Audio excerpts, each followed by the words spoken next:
Welcome back to my channel. এখন বাজে 11:38। তো এখন থেকে ব্লগটা স্টার্ট করলাম। আর আজকে আমার অনেক মজা, কেন কি মা আজকে অনেক ভালো ভালো খাবার বানাচ্ছে, তোমাদের দেখাই। এখানে আছে চিংড়ি মাছ, এটা চিংড়ি মাছের মালাইকারি হবে। এখানে ফ্রাইড রাইসের জন্য সব সবজি কেটে রেখেছে। আর এটা হচ্ছে ফ্রাইড রাইসের চাল। আজকে পুরো ব্লগটা দেখেও মজা হবে। চিকেন দিয়ে হবে চিকেন কষা আর মাছের কালিয়া। বলি কেন মা এগুলো করছে, রান্নাগুলো করছে। মা নতুন পেজ খুলেছে, সেই পেজের নাম হচ্ছে সোমাস কিচেন। তোমরা গিয়ে প্লিজ একটু ফলো করে আইসো। আর মার এটা মানে প্রথম রেসিপি দেবে। আর তোমরা প্লিজ একটু সাপোর্ট করো মাকে, আমাকে যেরকম করছো। তো আপাতত এইগুলোই, আস্তে আস্তে সব যাবে।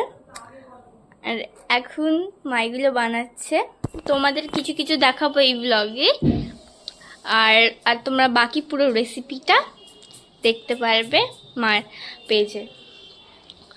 আর এখন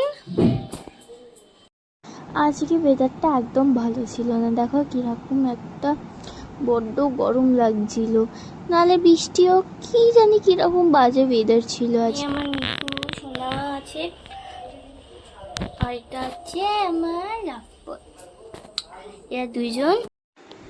তারপরে আমি আর কিচ্ছু দেখাতে পারিনি, কেন কি আমাকে পড়তে বসতে হতো, তাই জন্য আমি পড়তে বসে গেছিলাম। আর তোমাদের একটু ক্লিপস দেখাবো রান্নাগুলোর আমি। আর তোমরা পুরো রেসিপিটা মার চ্যানেলে পেয়ে যাবে, সোমাস কিচেনে। তোমরা গিয়ে এখানে প্লিজ ফলো করে দিও আর দেখো। আর রান্নাটা বলবে নিশ্চয়ই কেমন হয়েছে। আর দেখো সার্ভ করে দিয়েছে চিংড়ি মাছের মালাইকারিটা হয়ে গেছে। আর এখন খেতে বসবো, খুব খিদে পেয়ে গেছে, আমার খুব খিদে পেয়ে গেছে।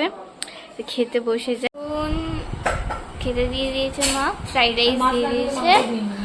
আর এবার বাকি সবগুলো আসছে, মাছ আছে সাথে, খেতে দেখা হচ্ছে। ভাই আমি আর কন্টিনিউ করতে পারিনি, কেন কি লাইভে ছিলাম।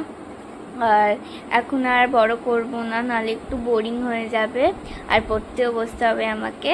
তো বাই বাই।